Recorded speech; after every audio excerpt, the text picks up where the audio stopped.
The wagon lurched to a stop outside Frank Barrett's ranch house, just as the sun began its descent toward the jagged Arizona horizon, and the driver's frantic pounding on his door told him that whatever lay in that wagon bed was a matter of life or death. Frank had been mending a saddle on his porch when he heard the thunder of hooves and wheels tearing up the dirt road that led to his property. He was a man of 32 years, weathered by the harsh Oatman sun and hardened by a decade of solitary ranching in this unforgiving territory. His dark hair fell across his forehead as he stood, and his blue eyes narrowed against the dust cloud that accompanied the approaching wagon. "Please, mister," the driver called out, a portly man Frank recognized as George Martin, who ran supplies between Oatman and Kingman. "I got a sick woman in the back. She was on the stage from Prescott, and she collapsed at the way station. Doc Henderson is out tending to a mining accident up north, and there's nobody else for 20 miles who might know what to do."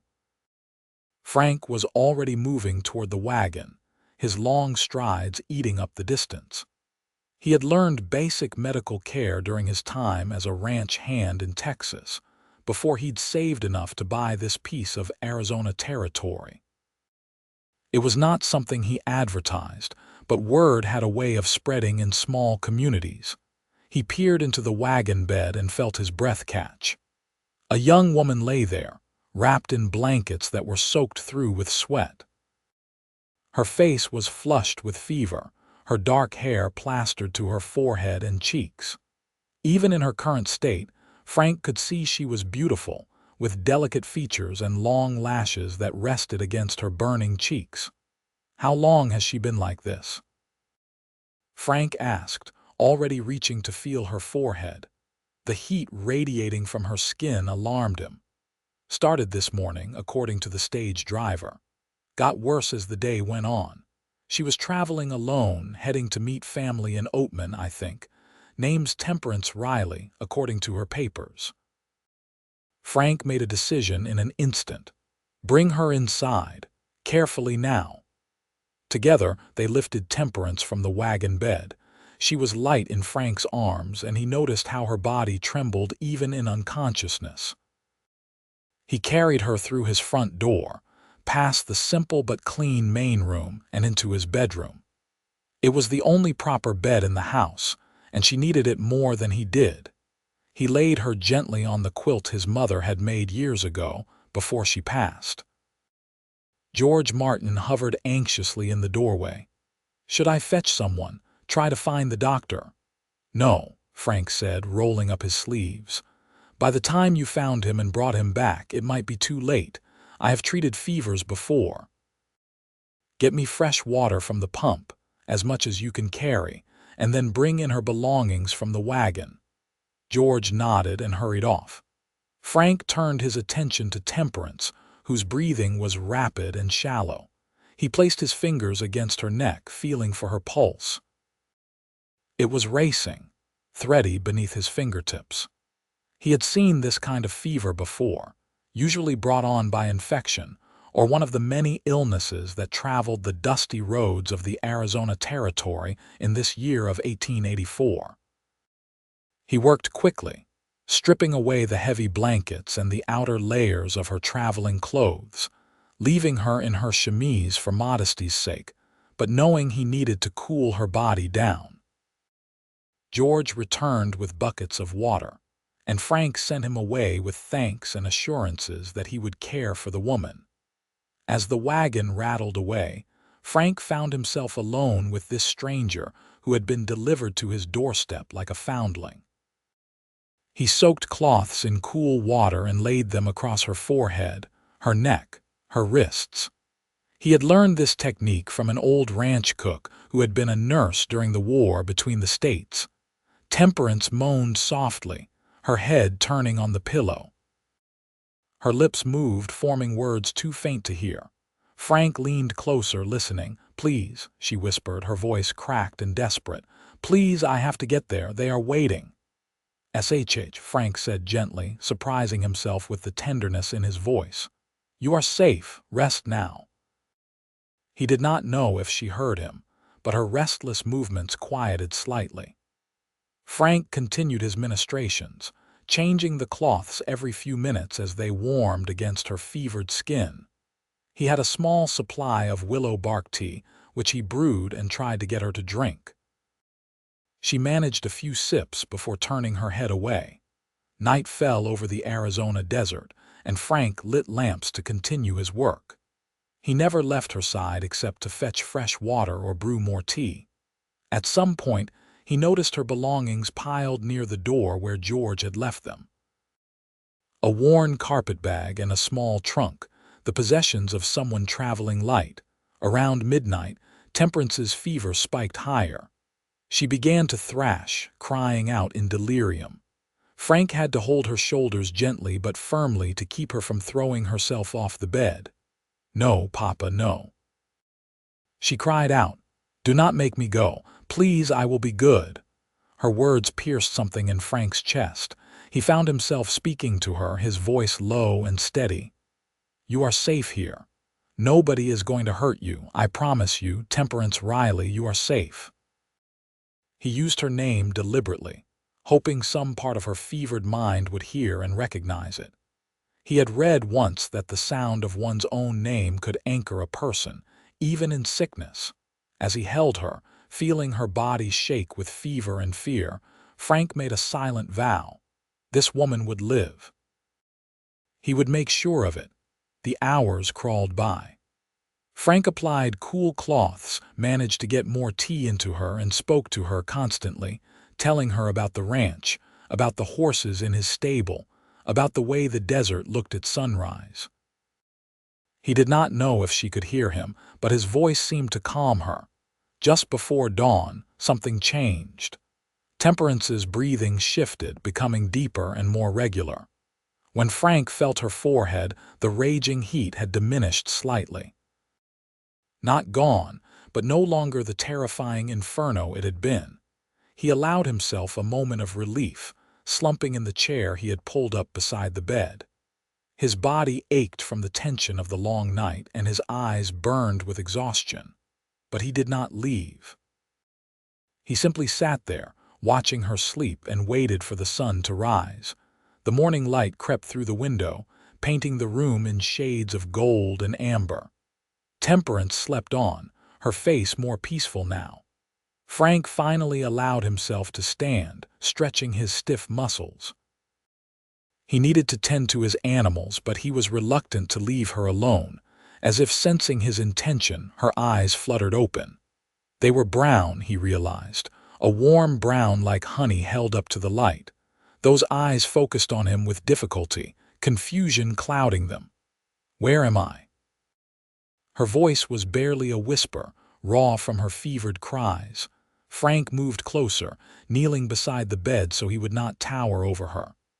"You are at my ranch outside Oatman. You took sick and they brought you here. I am Frank Barrett." "Temperance Riley," she said, though it clearly cost her effort. "I remember being so hot, I thought I was going to die." "You gave me a scare," Frank admitted, "but your fever has broken. You are going to be all right." Tears welled in her eyes, surprising them both. "Thank you," she whispered. "I do not even know you, and you have done this." Frank felt something twist in his chest again, that same sensation from the night before. He reached out, hesitated, then gently took her hand. It was still warm but no longer burning. "Rest," he said. "We can talk later. Right now, you need to get your strength back." She nodded, her eyes already drifting closed again. But she did not pull her hand away from his, and Frank found he did not want to let go. Over the next 3 days, Frank tended to Temperance with a dedication that surprised him. He brought her broth made from the chickens he kept, helped her sit up to drink water and tea, and changed the bedding when she was strong enough to move to a chair. He had rigged a sheet across one corner of the room to give her privacy, and he slept on the floor in his main room, wanting to be close enough to hear if she called out in the night. On the 4th day, Temperance was well enough to sit up on her own and take notice of her surroundings.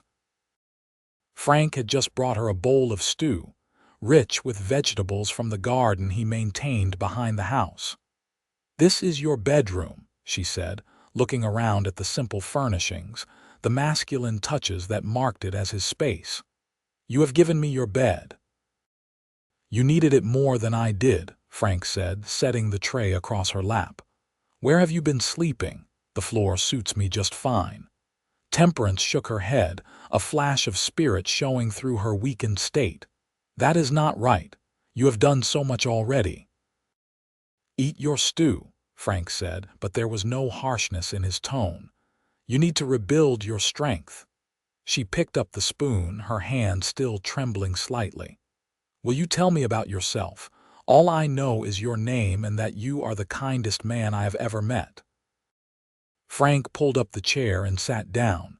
He was not used to talking about himself, but something about Temperance made him want to share. "Not much to tell. I came out here from Texas about 7 years ago, bought this land and built up the ranch. I raise horses mostly, some cattle. It is a quiet life, but it is mine. No family. My parents passed some years back. I have a sister in San Antonio, but we do not write often." He paused, then asked, "What about you? George Martin said you were coming to meet family in Oatman." Temperance's expression grew complicated, a mix of hope and apprehension. "My Aunt Martha. She is my mother's sister. I have never met her, but when my father died last year, she wrote to me and invited me to come live with her. She runs a boarding house in town."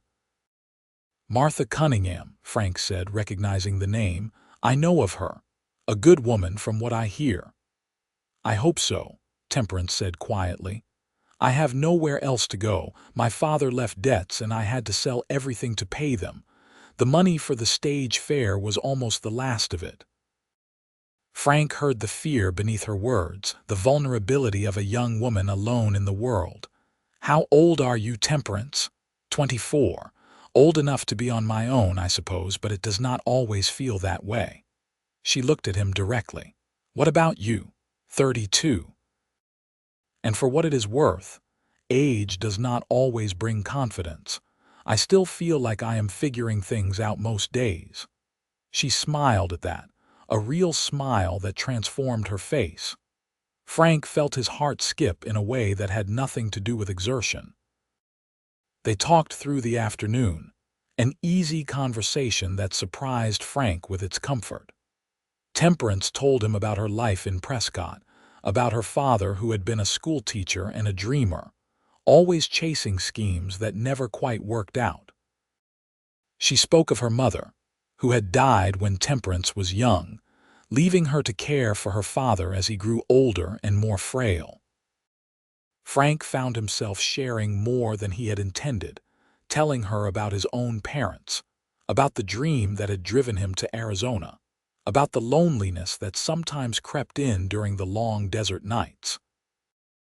As the sun began to set, Frank realized he had neglected half his chores, something that never happened. But he could not bring himself to regret it. By the end of the first week, Temperance was able to walk around the room, though she still tired easily. Frank had sent word to Martha Cunningham through a neighbor heading into town, letting her know that her niece had arrived, but was recovering from illness at his ranch. Martha had sent back a message thanking him and saying she would come to collect Temperance as soon as the girl was well enough to travel. Frank told himself he was glad, that it was the right thing, but a growing part of him dreaded the moment when Temperance would leave his house. "Tell me about the horses," Temperance said one evening as they sat together in the main room. Frank had carried her out earlier, and she was ensconced in his most comfortable chair, a blanket across her lap despite the lingering warmth of the September day. "What do you want to know?" "Everything. I can see them from the window and they are beautiful. Do you raise them to sell?" Frank nodded. "I breed them, train them, and sell them to ranches across the territory. Arizona horses need to be tough and smart to survive out here. I look for those qualities in my breeding stock." "Could I see them? Up close, I mean." Frank hesitated. Are you sure you are strong enough? I will not know unless I try. He could not argue with that logic. The next morning he helped her outside, supporting her with an arm around her waist. She leaned on him, and Frank was acutely aware of her warmth, the way she fit against his side. The horses were in the corral, and they came to the fence when Frank whistled. He introduced Temperance to each one, telling her their names and personalities. There was Thunder, a gray stallion with a wild spirit. Sage, a gentle mare who was expecting a foal. Copper, a young gelding with speed to burn. Temperance reached out tentatively to stroke Sage's nose, and the horse nickered softly, accepting the touch. She likes you, Frank said. I like her, Temperance replied, smiling. I have never been around horses much. My father could not afford to keep one. Would you like to learn to ride? When you are stronger, I mean. Her face lit up.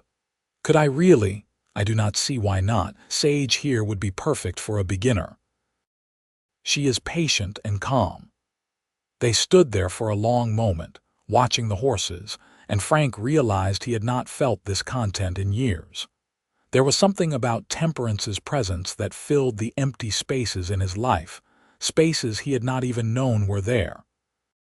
2 weeks after Temperance's arrival, Martha Cunningham came to the ranch.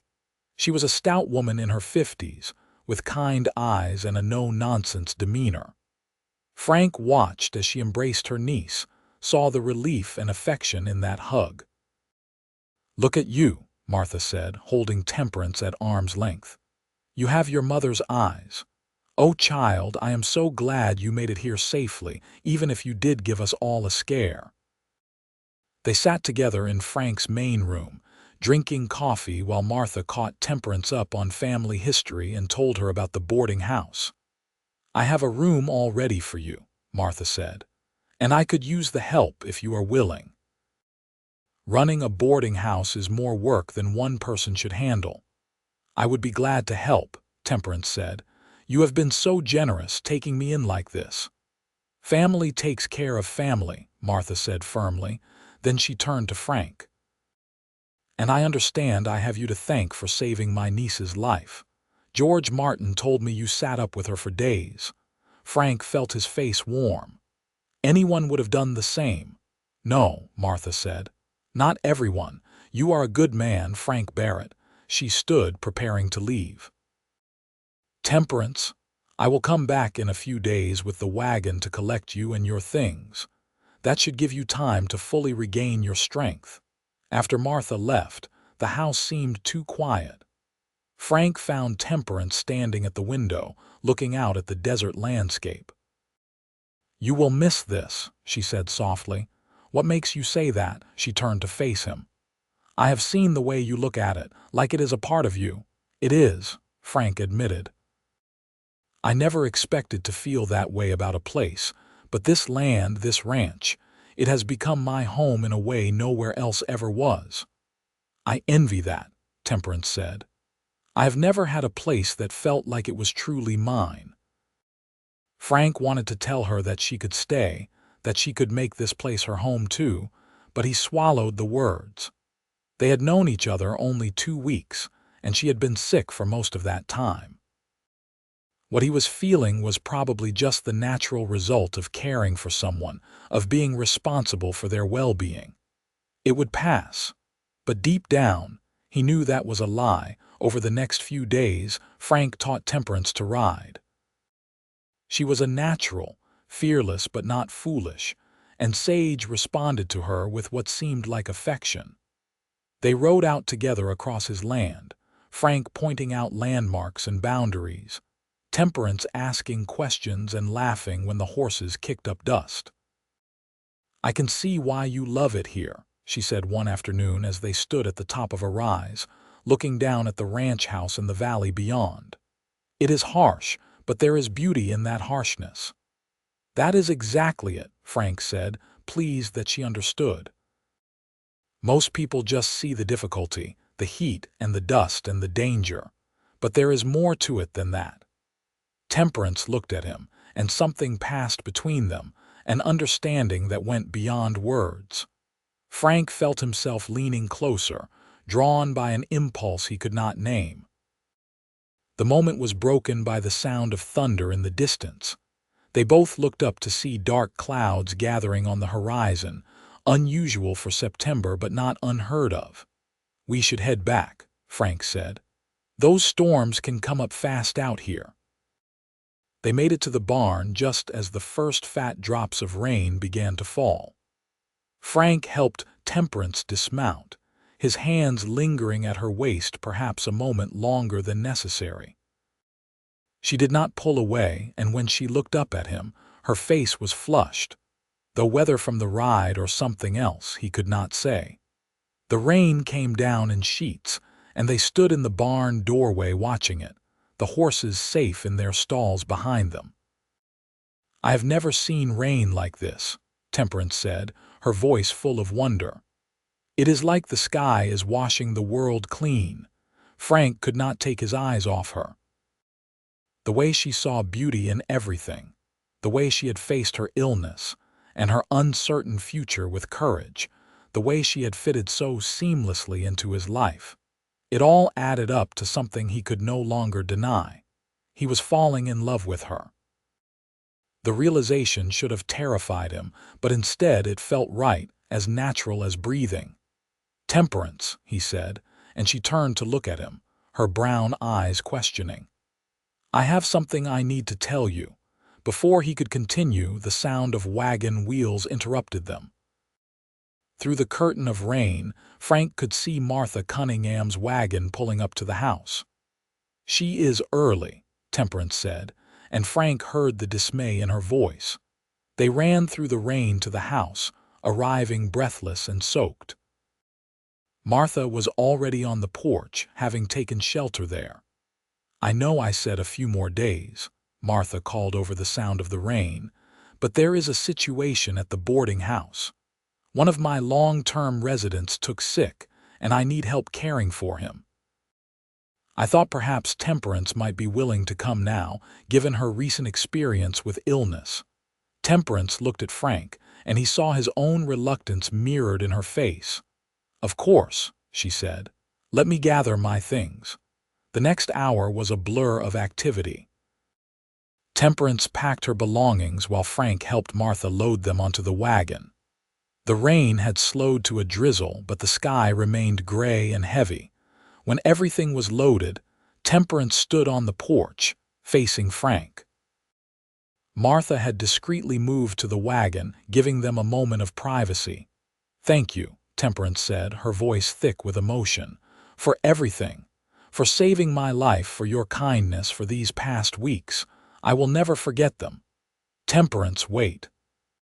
Frank took her hands in his, not caring that Martha could probably see. "I need you to know something. These past weeks, getting to know you, it has meant more to me than I can say. I know it is too soon, and I know you have your own life to start with your aunt, but I want you to know that you are worth waiting for. However long it takes, whatever you need, I will wait." Her eyes widened, filling with tears. "Frank, I do not know what to say." "Do not say anything now. Just promise me you will think about it, about us, about whether there might be something here worth exploring." "I do not need to think about it," Temperance said, and Frank's heart sank until she continued. "I already know. I feel it too, Frank. Whatever this is between us, I feel it." He pulled her close then, holding her tightly, and she wrapped her arms around him. They stood there on the porch, the rain falling softly around them, and Frank felt a peace he had never known. "I will come visit," he promised. "As often as you will let me, and you can come here anytime you want. This will always be a home for you."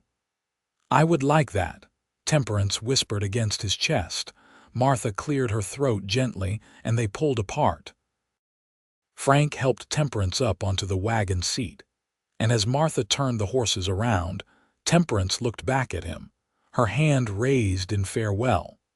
Frank stood there long after the wagon had disappeared from sight, feeling both full and empty at the same time. The following weeks were among the longest of Frank's life.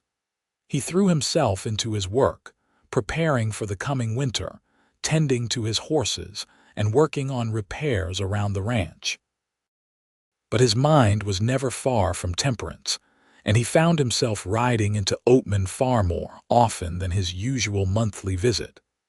The first time he went to see her, she met him at the door of the boarding house with a smile that made the 20-mile ride worthwhile. They walked through the town together, Temperance pointing out the places she had discovered, introducing him to the people she had met. "I like it here," she told him as they sat together on a bench outside the general store. "Aunt Martha is wonderful and the work keeps me busy. But I miss the ranch. I miss the quiet and the space and," she paused, looking at him shyly, "I miss you." "I miss you too," Frank said. "The house feels empty without you in it." He visited every week after that, and on the weeks he could not make it, he sent letters. Temperance wrote back, long, detailed letters about her life in town, about the boarders and their stories, about her growing friendship with her aunt. She also wrote about her feelings, growing more open and honest with each letter. As autumn turned to winter, their relationship deepened. Frank courted her properly, bringing her flowers when they were available, taking her to church socials, sitting with her on the porch of the boarding house in the evenings when his work was done. Martha watched it all with an approving eye. She told Frank one evening when Temperance had gone inside to fetch them more coffee that she had never seen her niece so happy. "You are good for her," Martha said. "She has had too much sadness in her young life. She deserves happiness." "I want to give her that," Frank said. "If she will let me." It was a cold December evening when Frank asked Temperance to marry him. They were at the ranch, sitting in front of the fire.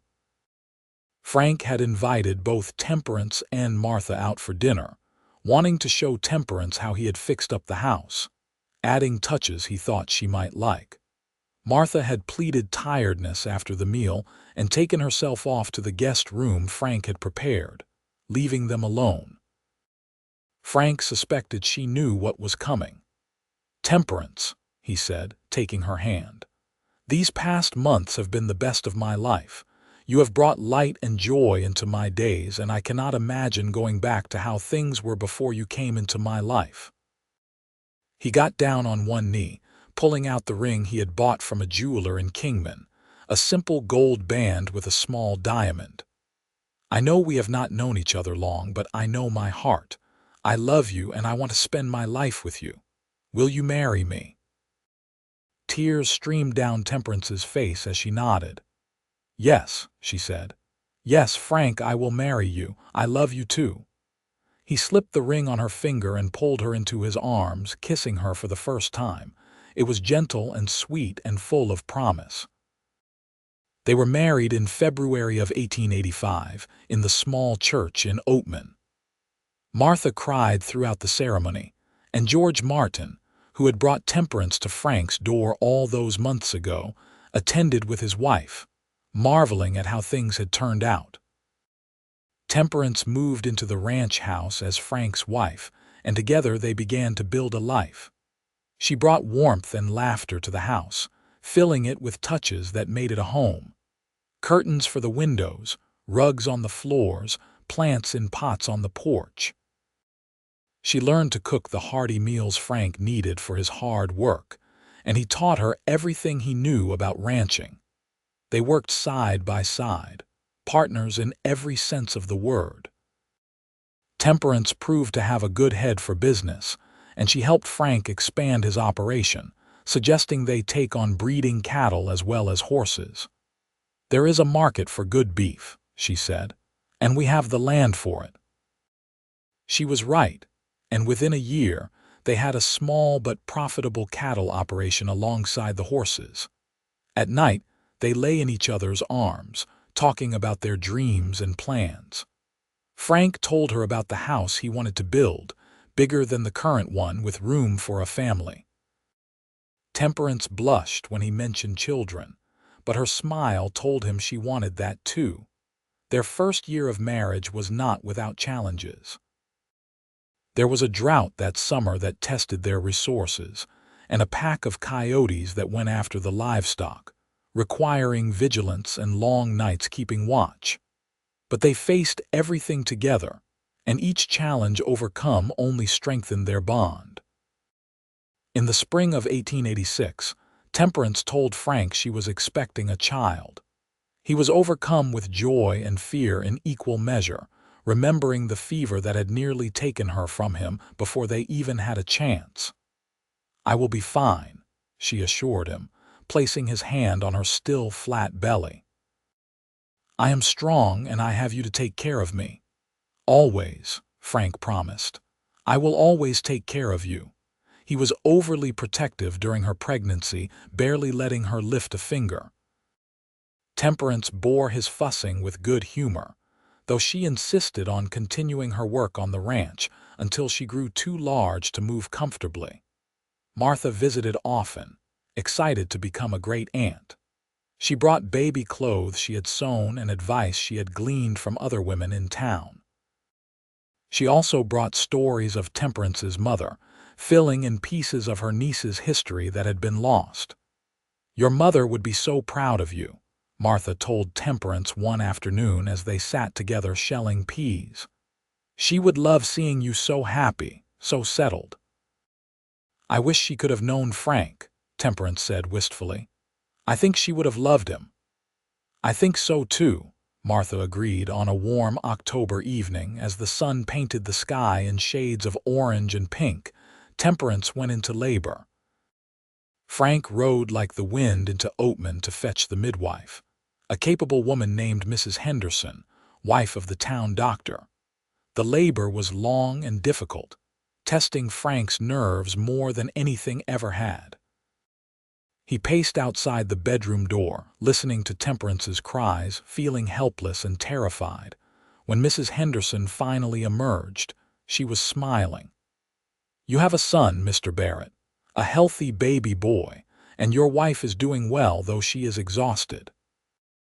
Frank rushed into the room to find Temperance propped up against the pillows, their son in her arms. She looked tired but radiant, and when she smiled at him, Frank felt his heart overflow. "Meet your son," she said softly. Frank approached carefully, looking down at the tiny red-faced infant. He had dark hair like Frank's, and when he opened his eyes briefly, Frank saw they were brown like Temperance's. "He is perfect," Frank whispered. "You are amazing." They named him Thomas after Temperance's father. Little Thomas was a healthy baby with strong lungs, and he quickly became the center of their world. Frank discovered depths of love he had not known he possessed, and watching Temperance with their son filled him with a contentment that went beyond words. The ranch continued to prosper. Word spread about the quality of Frank's horses and cattle, and buyers came from across the territory. With the money they made, Frank began building the larger house he had dreamed of, situated on a rise with a view of the valley. It took 2 years to complete, but when it was finished, it was everything they had hoped for. A spacious home with a large kitchen, a separate dining room, a parlor for entertaining, and upstairs, bedrooms for their growing family. They moved in just before Temperance gave birth to their second child, a daughter they named Grace. She had her mother's delicate features and her father's blue eyes, and she was as different from Thomas as could be. Where Thomas was serious and thoughtful, Grace was full of mischief and laughter. The years flowed by like water, each one bringing new joys and challenges. Thomas grew into a responsible boy who loved the horses as much as his father did. Grace was fearless, climbing trees and chasing chickens, and generally keeping Temperance on her toes. 2 more children followed, another son named Henry and a daughter named Rose. Through it all, Frank and Temperance's love only deepened. They had built something real and lasting, not just in the physical ranch but in the life they had created together. On their 10th wedding anniversary, Frank took Temperance back to the original house, which they still maintained as a guest house and storage building. They stood together in the bedroom where she had lain so sick all those years ago. "You remember?" Frank asked, his arm around her waist. "I remember being so hot and so frightened," Temperance said. "And then I remember opening my eyes and seeing you, and somehow knowing I was going to be all right. I was terrified I was going to lose you before I ever got the chance to know you," Frank admitted. "When George Martin brought you to my door that day, I had no idea my whole life was about to change." "It was meant to be," Temperance said, leaning into him. "All of it. The fever, you taking care of me, falling in love, it was all meant to be." "I told you then that you were worth waiting for," Frank said. "I meant it. I would have waited a lifetime for you." "You did not have to wait long," Temperance said with a smile. "I fell in love with you almost as soon as I opened my eyes and saw you there." They kissed then, a kiss that held 10 years of love and partnership, of trials overcome and joys shared. As they walked back to the main house, where their children were waiting, Frank reflected on how a single moment could change everything. If that wagon had not brought Temperance to his door, if he had not had the skills to care for her, if she had not survived that terrible fever, none of this would exist. No marriage, no children, no life built together. But she had survived, and they had found each other, and now they had everything. The ranch continued to grow and thrive.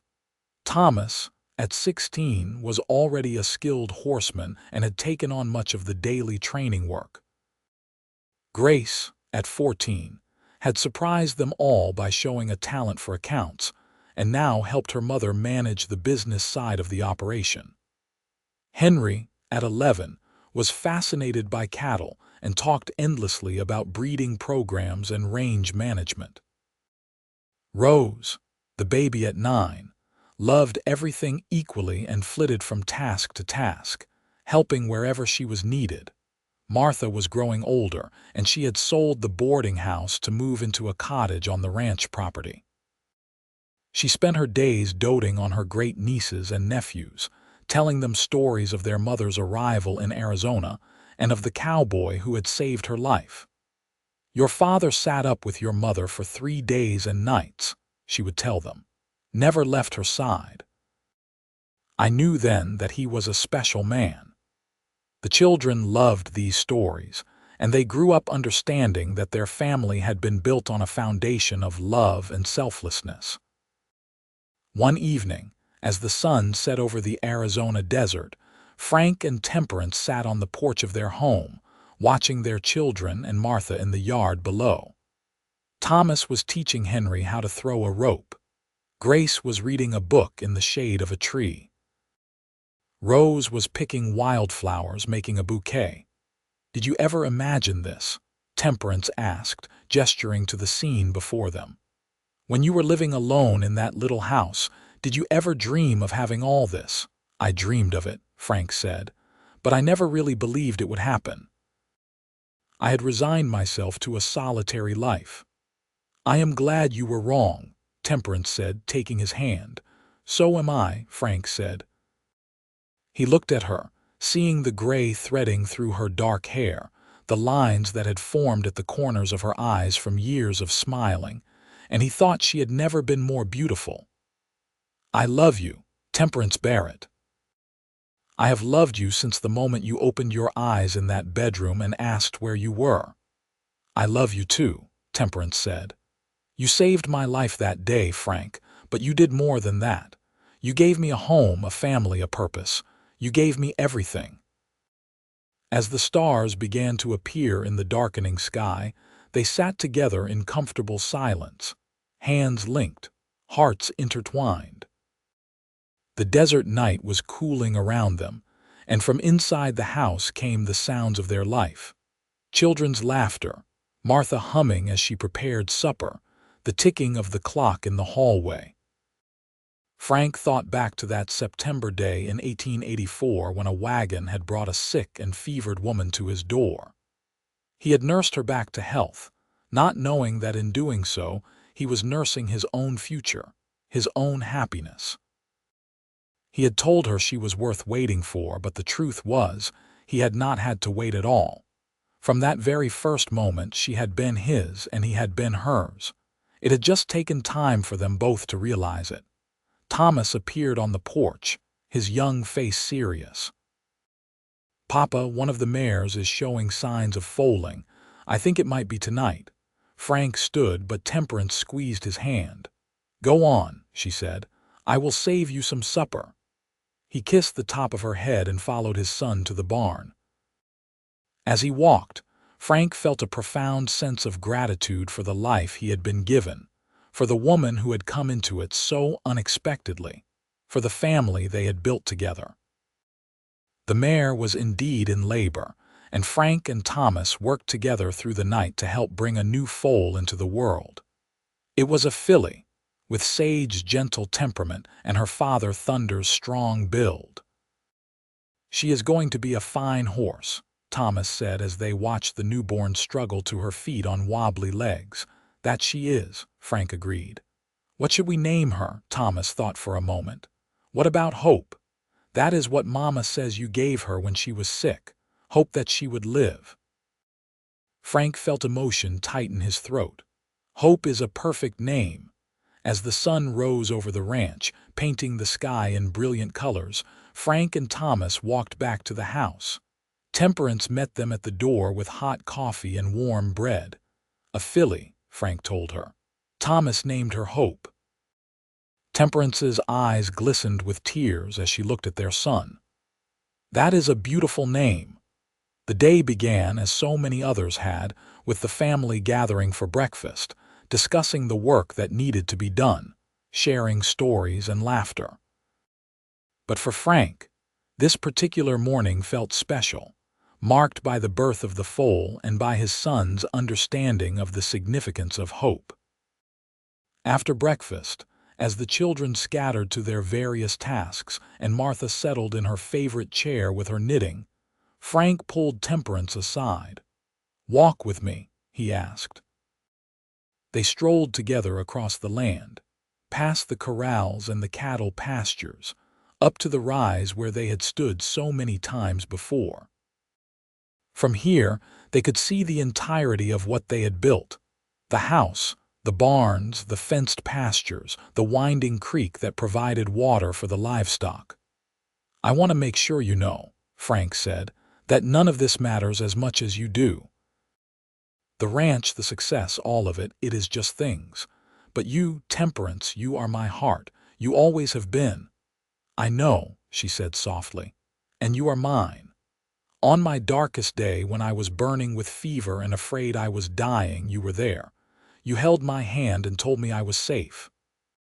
You gave me a reason to fight, to live, and every day since then has been a gift."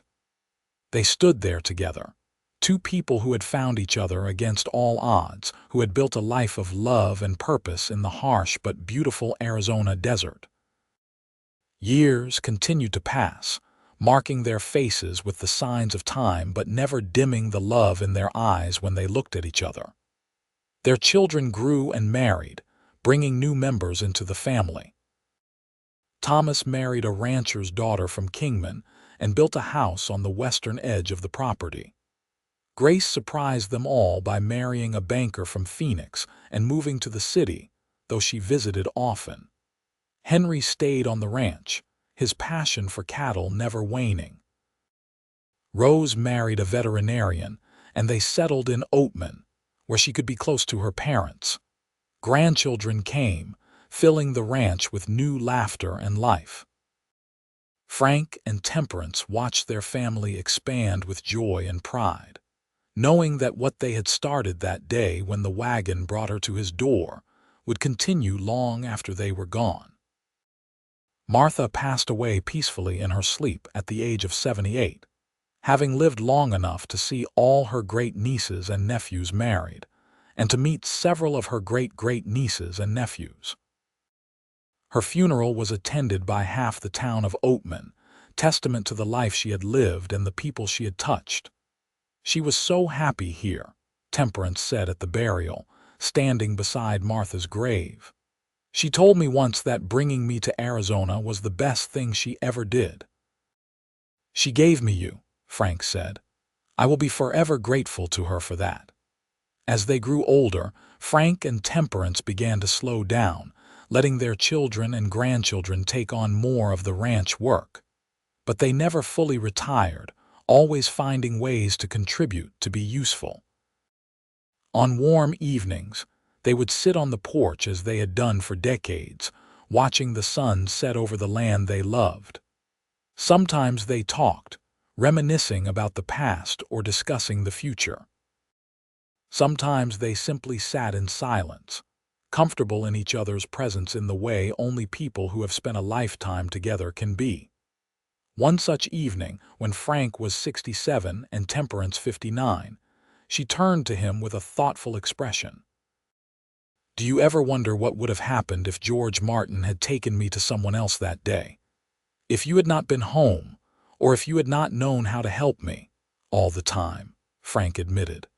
And then I stop wondering because it hurts too much to imagine a life without you in it.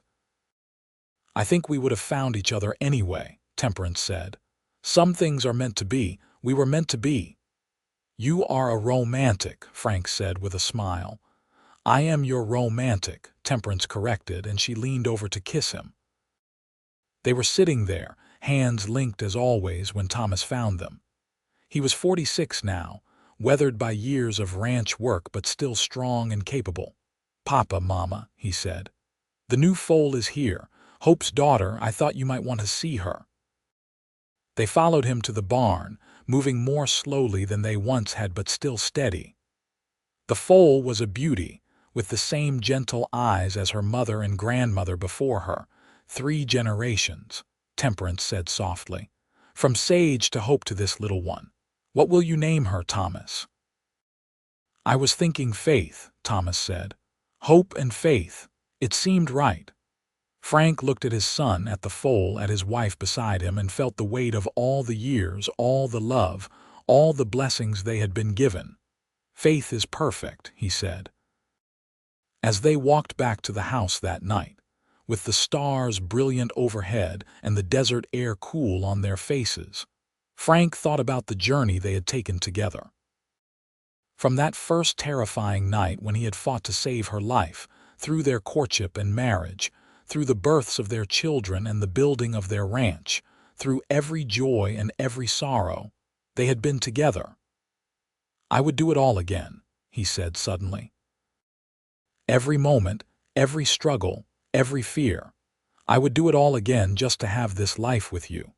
Temperance stopped walking and turned to face him, her face illuminated by the light spilling from the house windows. So would I, she said. 1,000 times over I would choose you, choose this. They kissed there under the stars, 2 people who had found love in the most unexpected way and had nurtured it into something beautiful and lasting. The years rolled on, each one a gift. They celebrated their 40th anniversary surrounded by children, grandchildren, and even a few great-grandchildren. The ranch continued to thrive under Thomas and Henry's management, the Barrett name becoming synonymous with quality livestock throughout the territory. Frank and Temperance spent their final years doing the things they loved. Tending the garden Temperance had planted decades ago, watching the horses in the pasture, playing with their great-grandchildren, and sitting on the porch in the evenings, hands linked, hearts at peace. When Frank was 73, he fell ill with pneumonia. Despite the best efforts of the doctors, despite Temperance sitting at his bedside just as he had once sat at hers, his body was too worn out to fight. On a clear winter morning, with Temperance holding his hand and his children gathered around, Frank Barrett closed his eyes for the last time. I love you, Temperance whispered as he drew his final breath. I will love you forever. She lived for 3 more years without him, and though she grieved deeply, she also took comfort in the life they had built together and in the family that surrounded her. She told stories about Frank to her grandchildren and great-grandchildren, making sure they knew what kind of man he had been. "Your grandfather was the kindest man I ever knew," she would tell them. "When I was sick and dying, he took me in and cared for me. He told me I was worth waiting for, and then he showed me every day for the rest of his life that he meant it." On a warm spring day, shortly after her 62nd birthday, Temperance Riley Barrett died peacefully in her sleep. They buried her next to Frank on the rise overlooking the ranch, where they had stood together so many times throughout their lives. At the funeral, Thomas spoke about his parents, about the love story that had started when a wagon brought his mother, sick and fevered, to his father's door. "They taught us what love really means," he said. "Not the easy, romantic love of stories, but the real love that endures through hardship and struggle, the love that grows stronger with each passing year, the love that builds families and legacies. They showed us that sometimes the best things in life come when we least expect them, and that those things are always worth fighting for." The Barrett family continued to thrive, generation after generation, always telling the story of Frank and Temperance, of how they had met and fallen in love. The ranch remained in the family, a testament to what two people could build when they committed to each other and to a shared dream.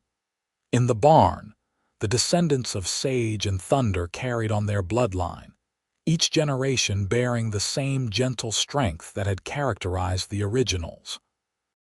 The house that Frank built still stood, maintained lovingly by his children and grandchildren and great-grandchildren, filled with the echoes of laughter and love. And on quiet evenings, when the sun set over the Arizona desert in shades of gold and crimson, it was said that if you stood very still on the porch of the Barrett ranch house, you could almost hear two voices, speaking softly to each other, recounting the story of how a wagon had brought love to a lonely cowboy's door, and how that love had transformed not just two lives, but generations to come. The end of Frank and Temperance's story was not really an ending at all, but a continuation, a legacy that lived on in the family they had created, in the land they had nurtured, and in the love they had shown to everyone who knew them. Theirs was a love worth waiting for, worth fighting for, and worth remembering.